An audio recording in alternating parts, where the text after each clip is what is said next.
Very good evening, students. Now this is question regarding the testes. It may be a full question, okay, or a short question. Depending on the type of question you have to reply, okay. Now the question reads like this. Describe the testes under following heads, and heads are introduction, shape and size of testes, external features of testes, coverings of the testes, structure of the testes in longitudinal or transverse section of the testes. That means it is the macroscopic structure, okay. Then the sixth point will be the blood supply, including the arterial and venous drainage. Then the lymphatic drainage of the testes, including epididymis, and then the nerve supply of the testes. And lastly, it will be the applied anatomy, okay. Now, let us come to the first point, and it is the introduction of the testes, okay. So, we are on the introduction of the testes, and the testes is a male gonad, okay, which is similar to that of the female gonad, okay, ovary, okay. So the ovary and testes, they are the gonads in the female and male respectively. Now this testis is located in the scrotum, okay. There is a right scrotal sac and then there is a left. So there is a right testis and left testis present in the right and left scrotal sac. So it is a bilateral organ, okay. Right and left testes are there, okay. Now this testis is suspended by the spermatic cord, okay. And in the lecture of the spermatic cord, I have told you that the main constituent of spermatic cord, which is formed just at the upper pole of the testis, is the ductus deferens or the vas deferens. Then the pampiniform plexus, the sympathetic nerves, the arteries, that is epididymis, artery for the vas deferens, artery for the testes or testicular artery. Okay, there are many structures which forms the spermatic cord. Okay, so that spermatic cord, okay, suspend the testes in the scrotum. Okay, in the scrotum. Now, between the right and left testes, the left testes, it is at a lower level as compared to that of the right testes. And when I will teach you about its blood supply, I will tell you some of the reasons why the left testis is at a lower level, slightly lower, not much lower, okay, slightly lower level.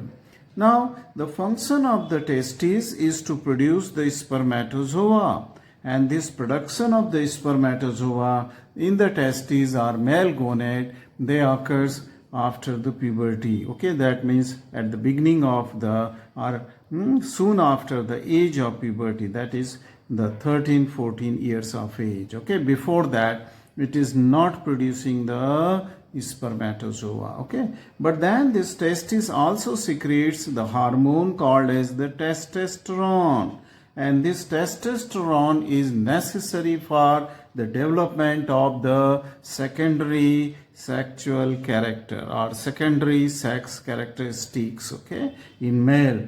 And you must be knowing what are the secondary sex characters in male which appears at puberty, that the voice of a male changes, okay, because of the change in the vocal cord and larynx. Then there are the mustache and beard, they appears on the face, okay. In the pubic hairs they appear, axillary hair they also appear. These are the secondary sexual character which are seen in case of the male because of the hormone testosterone, which is produced by the testes, okay, produced by the testes. Right. Now, in the scrotum, it lies obliquely. The testis, as I said, that it is hanging from by the spermatic cord, freely hanging, okay, by the. But then this testis is tilted, okay, it is tilted forwards and laterally, so that its lower end is tilted medially, okay. So it is obliquely placed, not straight, okay. So that is the position of the testes in the scrotum, This completes our first point, that is the introduction of testes. Okay, let us see this diagram of the testes, which is a simple diagram. This is the testes, okay, oval structure, and on its posterior aspect there is the presence of epididymis. So epididymis is attached, fused with the posterior surface, posterior border of the testes, and from the lower end of the epididymis there comes out the ductus deferens, okay, which will soon form at the upper pole the spermatic cord, okay, will lie within the spermatic cord. Now this is a tiny bulging which comes out attachment called as the appendix of testes at the upper pole of the testes, which we will refer again. Okay, now let us come to the second point, that is shape and size of the testes. The shape of the testes, as you are seeing in this diagram, is oval in shape, ellipsoid. Okay, it is ellipsoid in shape. Okay, and its size is about 4 into 3 into 2.5 centimeter. What does it mean? 4 means 4 centimeter long in this direction, 3 centimeter it is broad, and 2.5 centimeter, okay, transverse diameter. Okay, and the weight of the testis is only 10 to 15 grams. Okay, it is only 10 to 15 grams. So it is a male gonad present in the scrotum. Let us see the external feature of the testes. Now this, if you will see this diagram of the testes, it has two poles, an upper pole and a lower pole. So this is upper pole and this is the lower pole. Okay, from the upper pole spermatic cord will begin. See, this ductus deferens will come inside the contents of the spermatic cord. So the beginning of the spermatic cord is from the level of its upper pole. Okay, level of its upper pole. Now it has the two borders. One of this border, which is facing anteriorly, it is the anterior border. So this is called as anterior border. And the other one, where this epididymis is fused or attached to it, this will be called as the posterior border. So this is the posterior border where the epididymis is attached, okay, in the posterior border. So posterior border cannot be seen because epididymis is there, but anterior border is rounded and smooth, covered by the visceral layer of a serous membrane, to which I will tell you as the visceral layer of the tunica vaginalis, as it is called as. Let us come to the surfaces of the testes.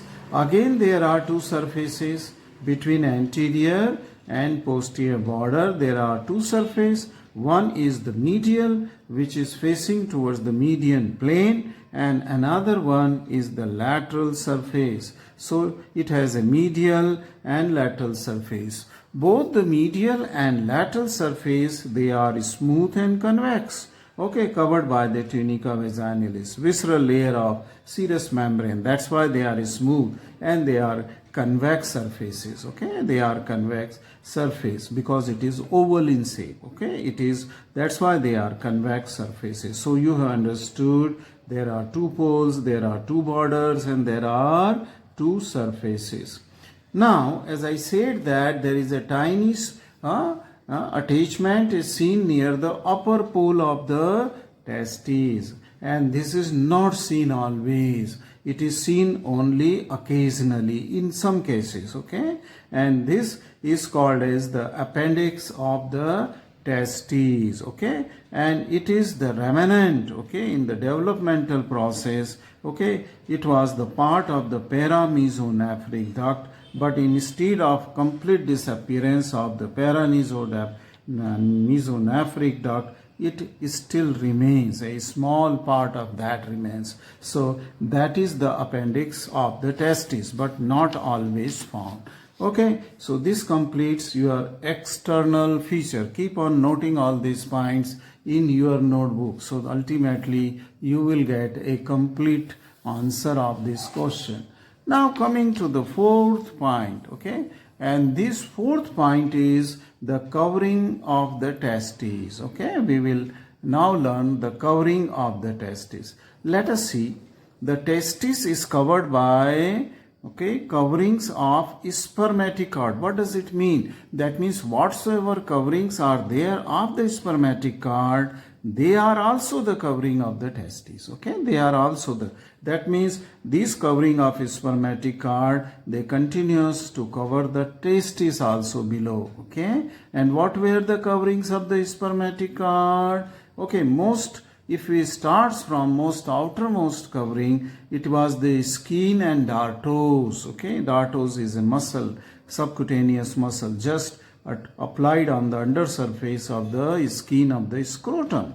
So it is the skin and dartos muscle. Then it was the covering of the external spermatic fascia. So testis is also covered by the external spermatic fascia. Then deep to it will be the cremasteric muscle and its fascia, and ultimately deep to this cremasteric muscle and fascia, the third fascial covering is the internal spermatic fascia. And I told you that these are the coverings of the spermatic cord which are continuous with the testes, because when testis was descending in the fetal age, okay, from the posterior abdominal wall through the inguinal canal, it was taking all the coverings with it. I will not go again to tell you which layer of the anterior abdominal wall will give you these coverings. Okay, you should remember that what are the coverings of the spermatic cord and how they are also covering to the testes. Okay. Now let us see these coverings in this diagram. I have just drawn a cross section of the scrotum including the testes here. Okay, this is a cross section of the scrotum, and this is the left scrotum and the left testes in transverse section or in cross section is shown. Here I have told you to begin with, the outermost is the skin. So this is the skin. Okay. Here, let me little zoom it and then you can see, I think, better. Okay, now see this, right? This is the skin outer, the black pencil. Okay, okay, thin pencil though I have drawn, it is thick, skin is quite thick. So it is the skin covering to the scrotum. Then will come deep to the skin. Of course, the dartos muscle are there also on the undersurface of the skin of the scrotum. Then will come the layer called as the external spermatic fascia. So this blue line all around I have drawn this blue line, and this is the external spermatic fascia. Then deep to the external spermatic fascia, you are seeing the patches of the muscle, skeletal muscles, okay? And in between these patches there is the fascia also. So this layer is called as cremasteric muscles and fascia. So deep to the external spermatic, it is cremasteric muscle and fascia.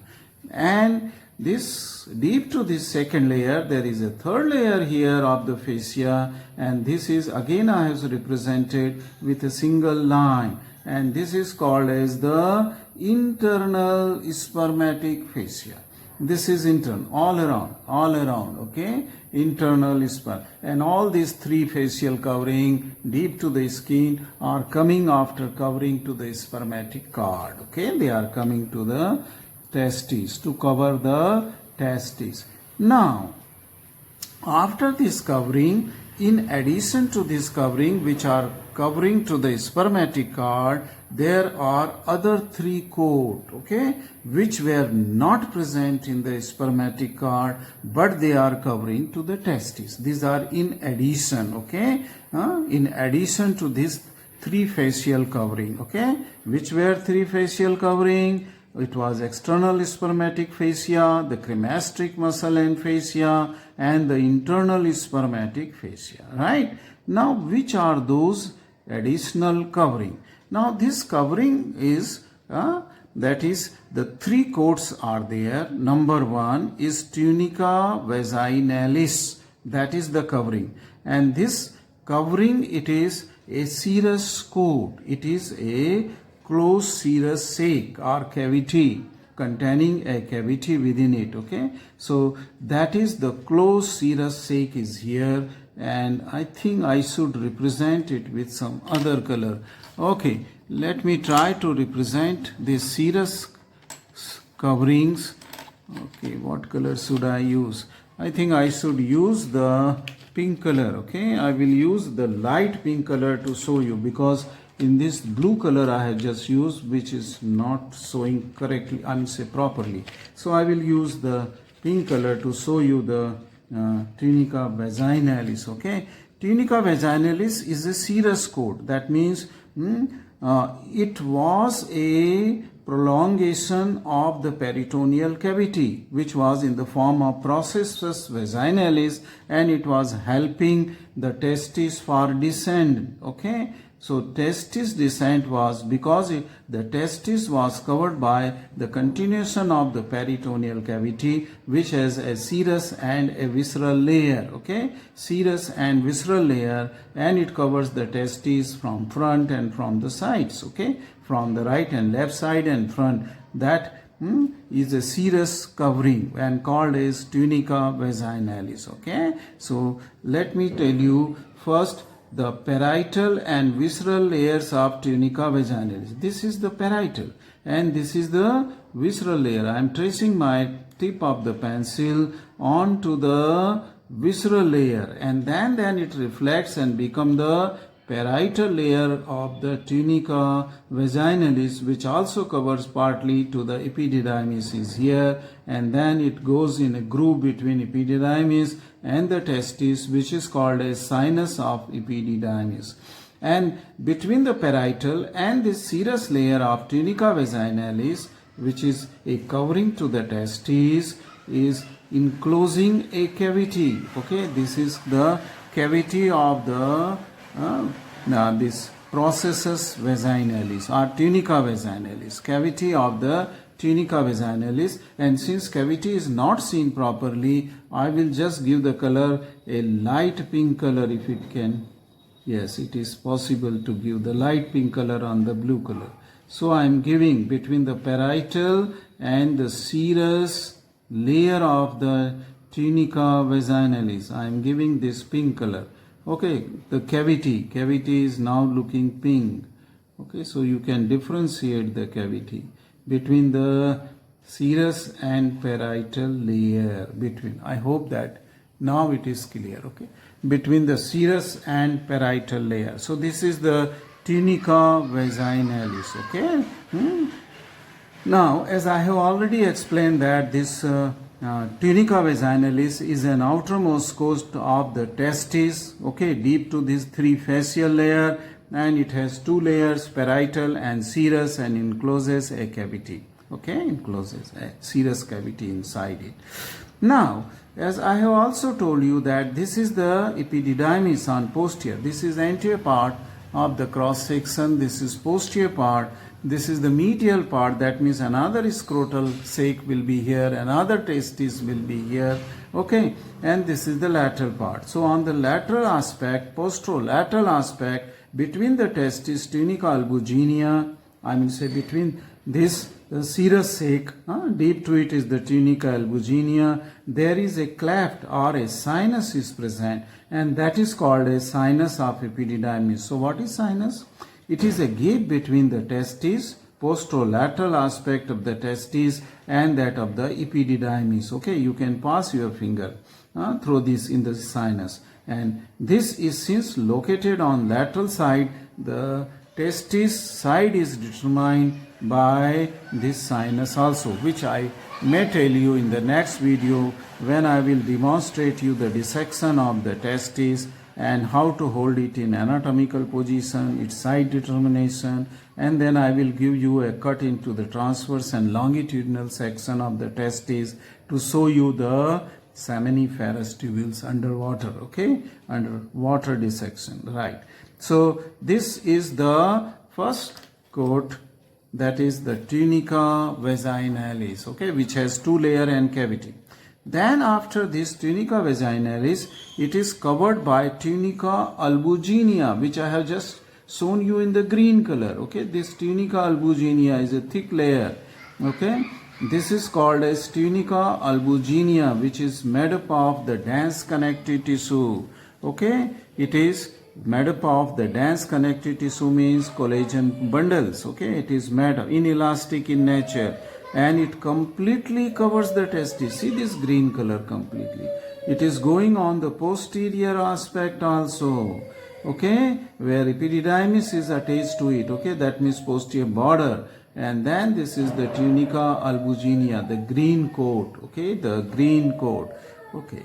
Now this, if you trace this green coat or tunica albuginea here posteriorly, it becomes condensed, okay, more thicker, a ridge-like, a elongated ridge on the posterior border. And this condensation of the dense connective tissue of tunica albuginea on the posterior aspect of the testes where epididymis is attached here, this condensation of the tunica albuginea is called as mediastinum testis, okay. This is called as mediastinal testis. So I am just labeling it here, mediastinum testis. It is the mediastinum of the testis, in which various structure you can see. In mediastinum testis, you can see this is the ductus deferens, okay.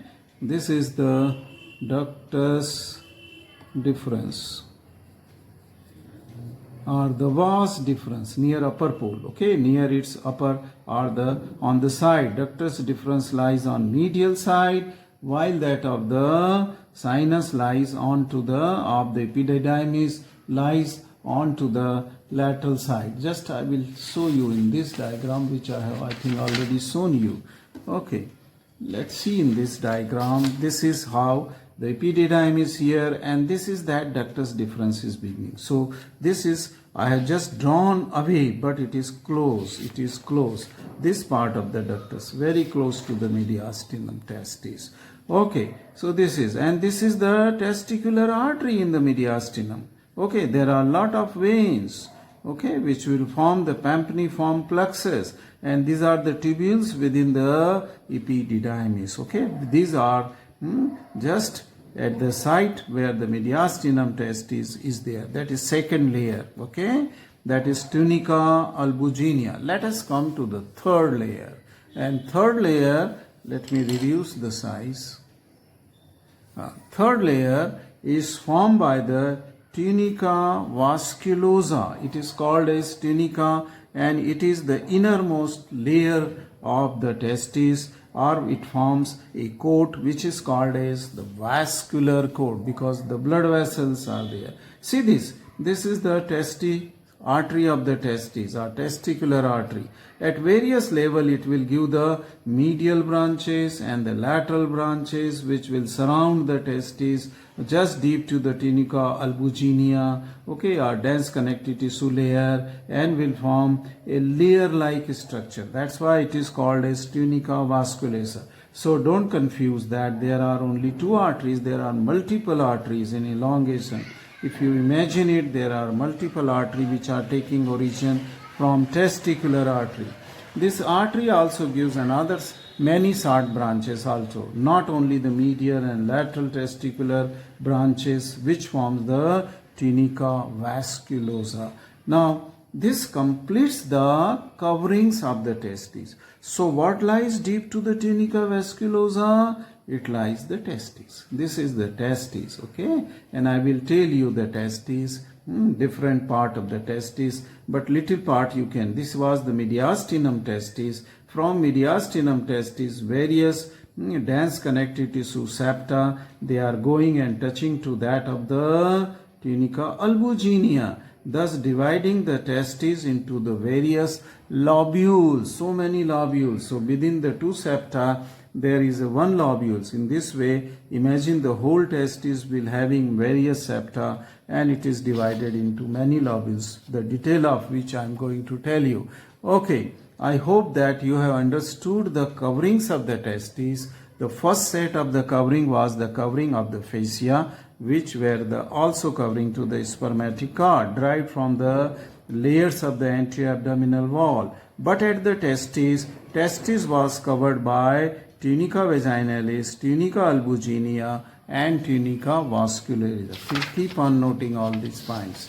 Okay, let's go to the next point. And next point means it was the point number 5. Okay, structure of the testes. Now I will tell you the structure of the testes in a longitudinal section. In this diagram, previous diagram, it was a cross section of the testes was like that.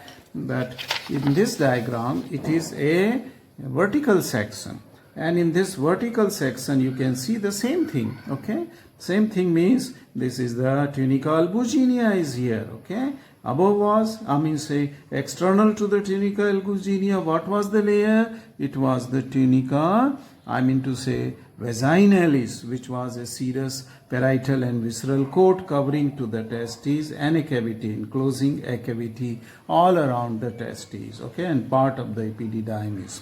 So this is the testis. So testis is surrounded by a thick fibrous coat, tunica albuginea. Here I have shown you in this color, right from all everywhere it is surrounded by the tunica albuginea. Now tunica albuginea becomes thick posteriorly. Let me just make it a little more. Okay, I hope that you will be able to see now. Okay, now this tunica albuginea, which is surrounding to the testes, is much more thicker posteriorly near the posterior border. See this, and to which what we have said in the previous diagram, mediastinum testis. So this part is nothing but the part of the tunica albuginea, which along its posterior border of the testis become thicker, and this is called as the mediastinum testis. Okay, but mediastinum testis is no new thing, it is part of the tunica albuginea itself. Now various septa, okay, various partitions will arise from mediastinal testes, and they will run towards the outer coat, the tunica albuginea coat, okay, and thus will divide the testes into 200 to 300 lobules. I have drawn only few, 4 or 5 or 6 lobules, but whole testes, each testes, right or left, will contain 200 to 300 lobules. So this is, say for example, is the one lobule. Okay, it is one lobule is here, seen here.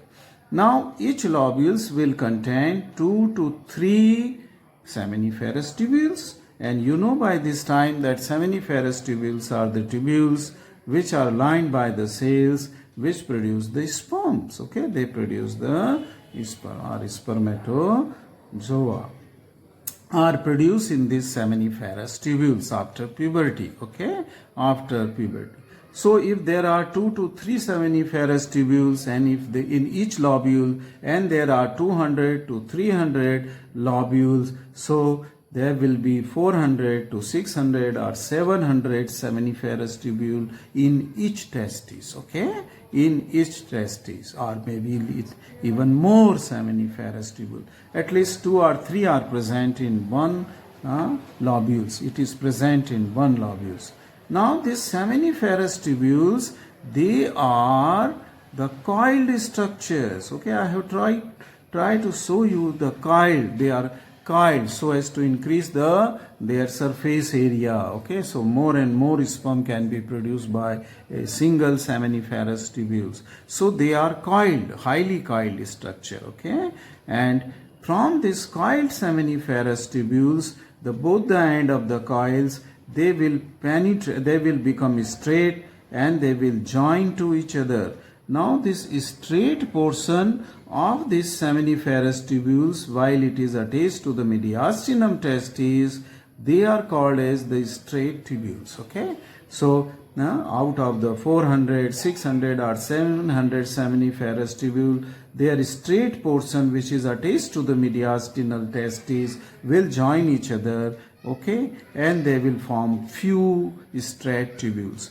Now these straight tubules will go into the dense connective tissue of the mediastinum testis, where these tubules, they will form a network. Okay, they will anastomose with each other, thus forming a network.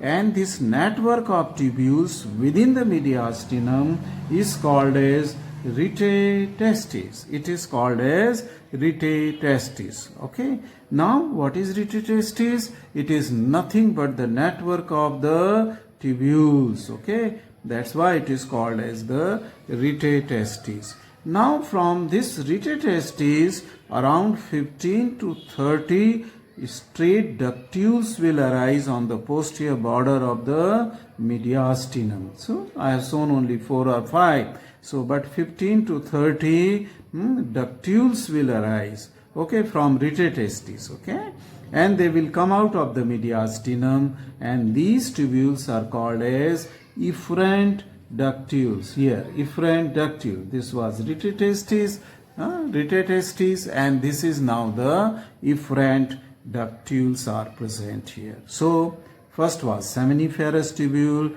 then it was the straight tubule, then it becomes rete testis and network of the tubules, then it becomes the efferent ductules, which are 15 to 20.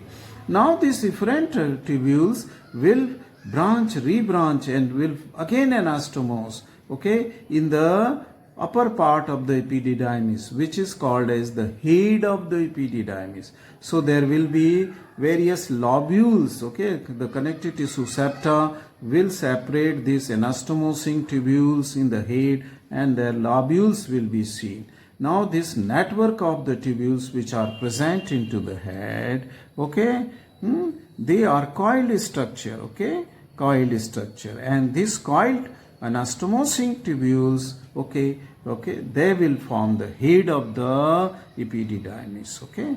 Now then, these tubules will then end, they will join each other and will end into a single duct. See this single duct here? But this duct I have shown a straight one, a coiled straight, but it is highly coiled, very compactly packed, but it is a single duct. But it is a single duct. Just for simplicity, I have just shown you a single duct here, but it is highly coiled. Okay, highly coiled duct is here, but it is single. A single duct who keeps on coiling on itself and will form the body and tail part of the epididymis. It will form the body and tail part of the epididymis. Okay. Right, then from the tail part of the epididymis, this single duct will come out as the vas deferens or ductus deferens. See this coming? And it will go on to the medial side of the, though I have shown you on posterior side, but it runs on to the medial side till it comes to the upper pole of the testes, and then the coverings which are there becomes the covering of the all three facial coverings of the anterior abdominal wall derived from it will become the covering of the spermatic cord along with the blood vessels and nerves, pampiniform plexus of vein. So this is how is the structure of the testes. Structure of the testes is there.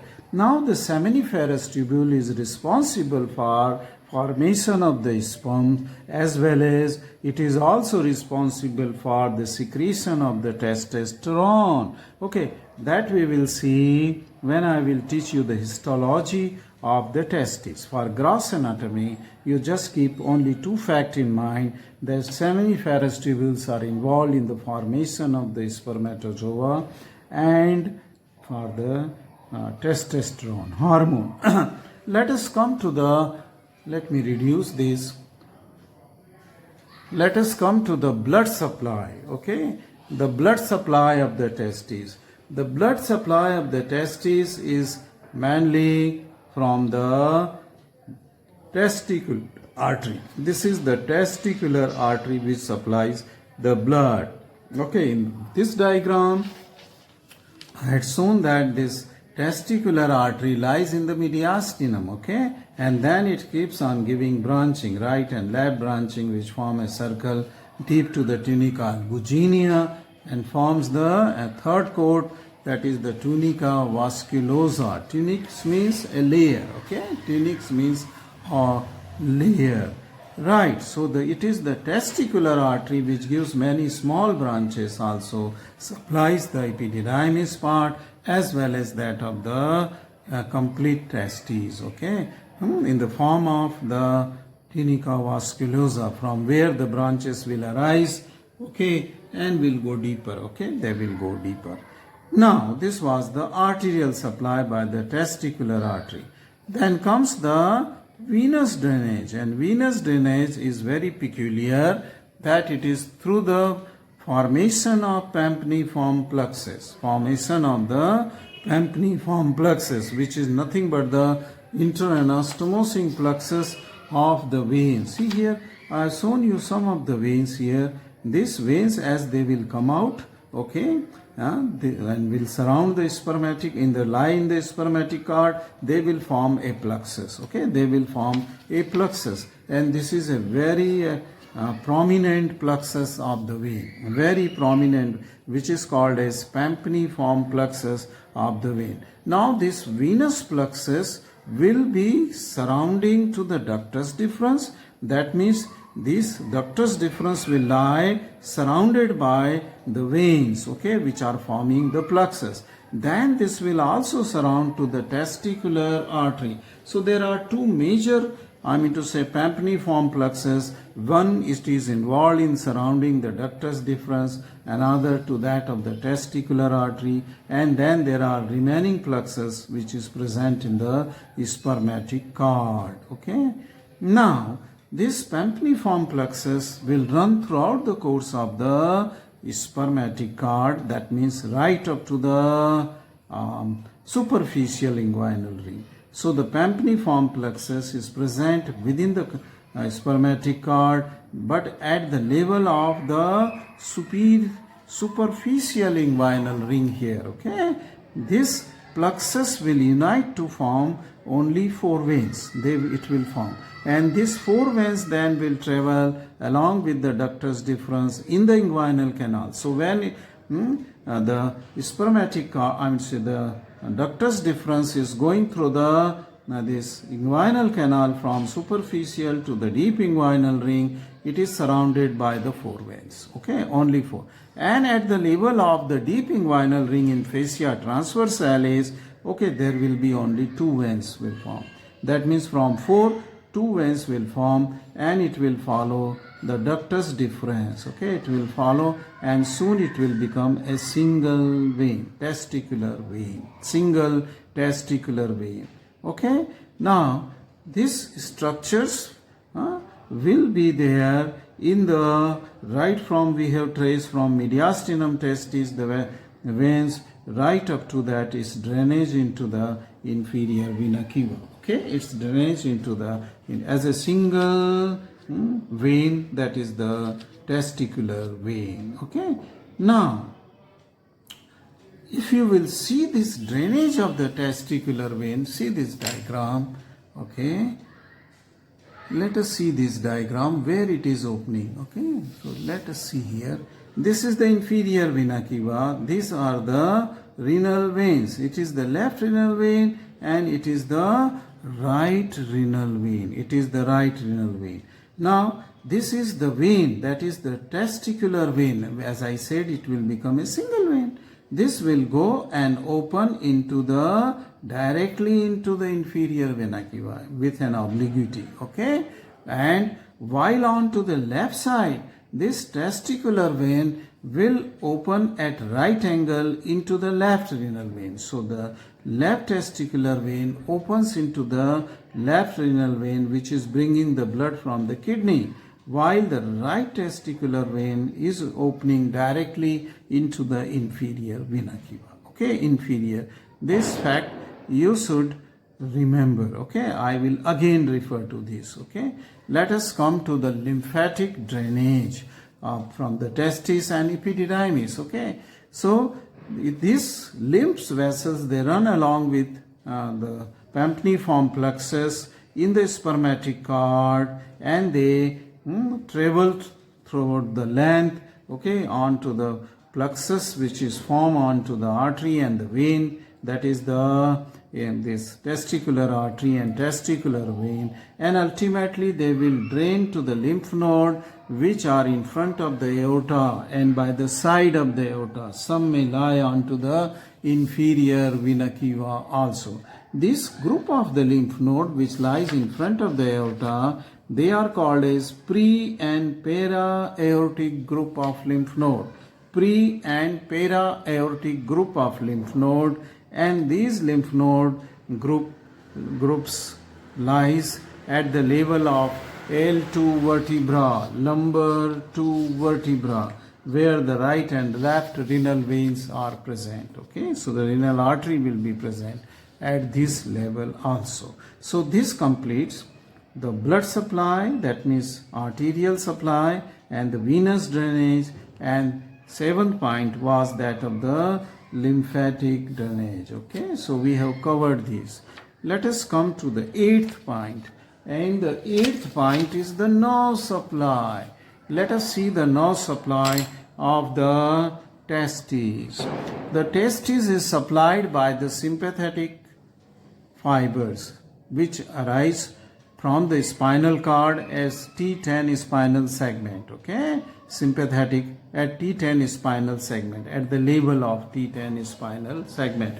What does it mean? It means the preganglionic sympathetic neurons are located in the lateral horn of the spinal cord at T10 spinal segment. Okay, lateral horn, not anterior horn, lateral horn, where sympathetic neurons are located, and then they travel along with the ventral root, ramus, okay, and then they just jump over the testicular artery and forming a testicular plexus, okay, aortic.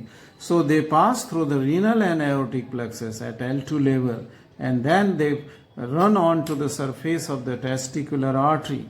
Now this sympathetic nerve, since the testis is a viscera, it is not supplied by the somatic, where we can feel the pain, touch and temperature. This is an autonomic nerve, and it is motor in nature, though these fibers are also containing sympathetic, the sensory sympathetic fibers, which are carrying the sensation from the testes, which may be these sympathetic fibers which are sympathetic, which are sensory, will be occasionally only stimulated when there is all of a sudden there is squeezing of the testes is there, or trauma of the testes, then the pain will be felt from testes. Otherwise, testis has no sense. Okay, only during the injury of the testis you will have the sensory stimulation of sympathetic fibers or autonomic fibers. Okay, but the main constituent of this autonomic nerve supply is the motor fibers, and these motor fibers means they are visceral motors. So they are going to the smooth muscle of the tunica media of the blood vessel, which are branches of the testicular artery. So they regulate the flow of the blood in the testes. Okay, they regulate the flow of the in the testes. Right, so this was the nerve supply of the testes. Let us come to the last point, and this is the applied anatomy. Applied anatomy, I have selected only 4, which are major one. Varicocele. What is varicocele? That means it is an abnormal dilatation of Pampniform plexus. Since Pampniform plexus forms at the upper pole of the testes, surrounding to the vas deferens and testicular artery, runs in the spermatic cord, and sometime it becomes dilated. Okay, and within the spermatic cord it becomes dilated, and this dilatation is an abnormal dilatation of this. Okay, it is an abnormal dilatation of these. Okay, now this dilatation is mostly, not always, but mostly it is seen on the left side. Okay, it is seen on the left side. Why it is more common on the left side? These are the three reasons, okay, which I was saying that I will tell you later. Okay, why this Pampiniform plexus become more common? Now the first reason is that the left vein, that is the renal vein, is left testicular vein is longer. That means its Pampiniform plexus is longer, and when the four veins and then the two veins and ultimately then one vein is formed, that is the testicular vein, it is quite longer. And second point is that longer than in comparison to the right testicular vein, okay, or right Pampiniform plexus. Then second point, why it is more common in left side is that it enters the left renal vein, while we had seen in that diagram that the right was entering directly into the inferior vena cava. See this diagram, that is the right testicular vein was directly with an obliquity, it was entering into the inferior vena cava. But the left testicular vein goes straight up and then at a right angle it joins to the left renal vein, not to that of the inferior vena cava. This is inferior vena cava.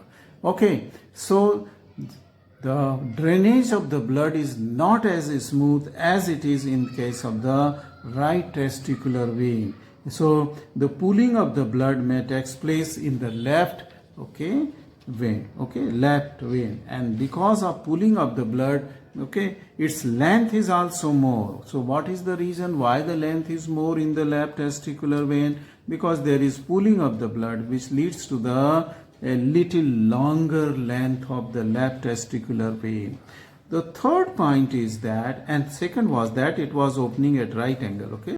So the flow in the renal vein on the left side is not that easy, okay, because it is a venous drainage where force of the flow is less at right angle.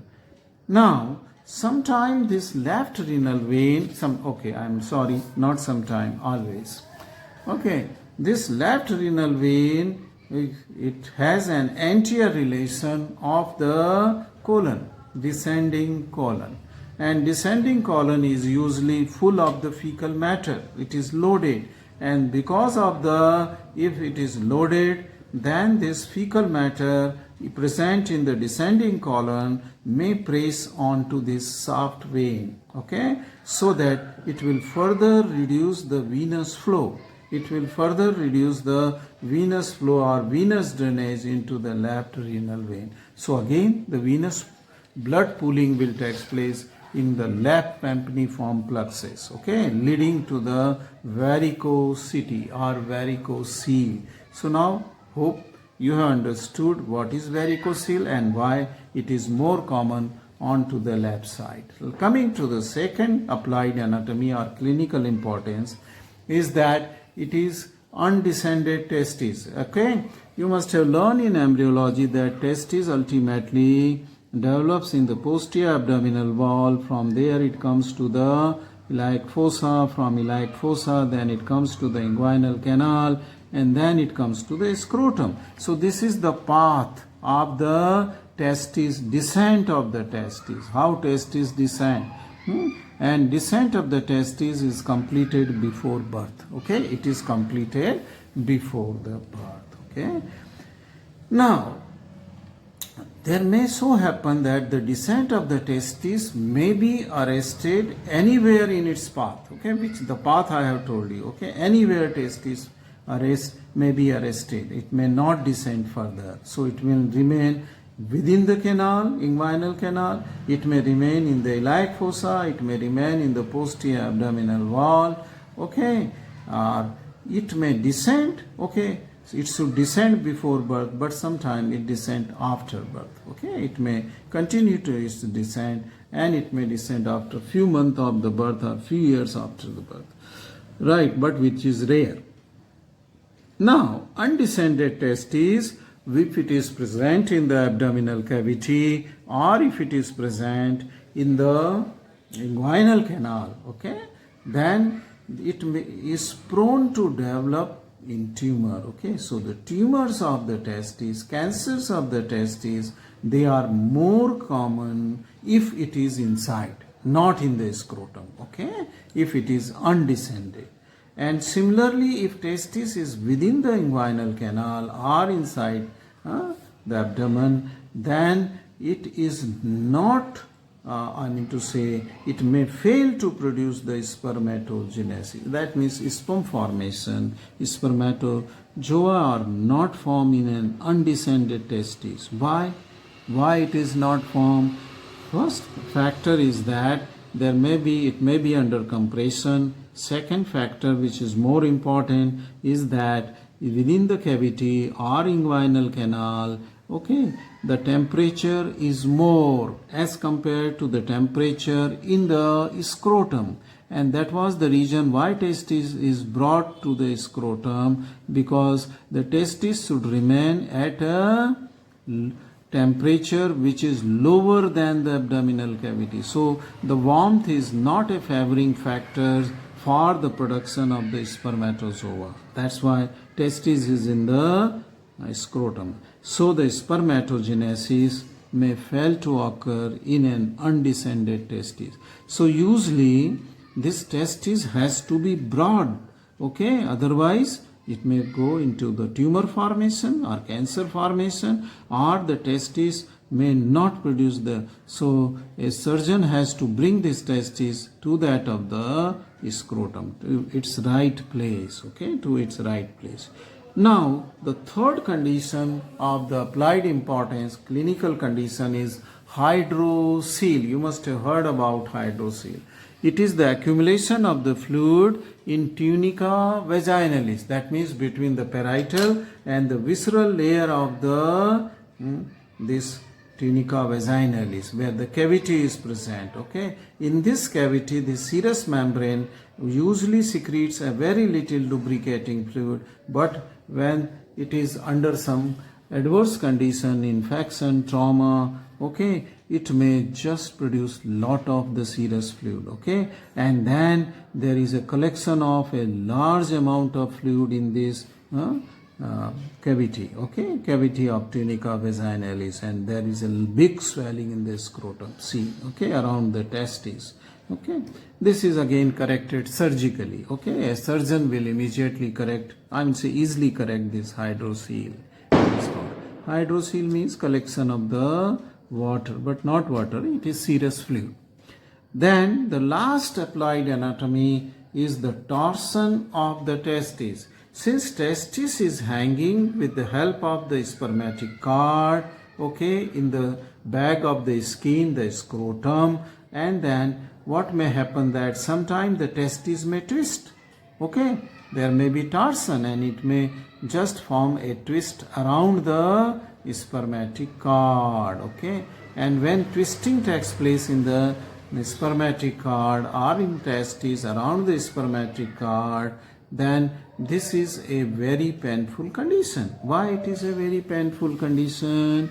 Because the blood supply to the testes and parts of the epididymis will be affected. Okay, and this leads to the stimulation of those fibers of sympathetic nervous system which are the afferent fibers or the sensory fibers, will lead to the pain in the testes,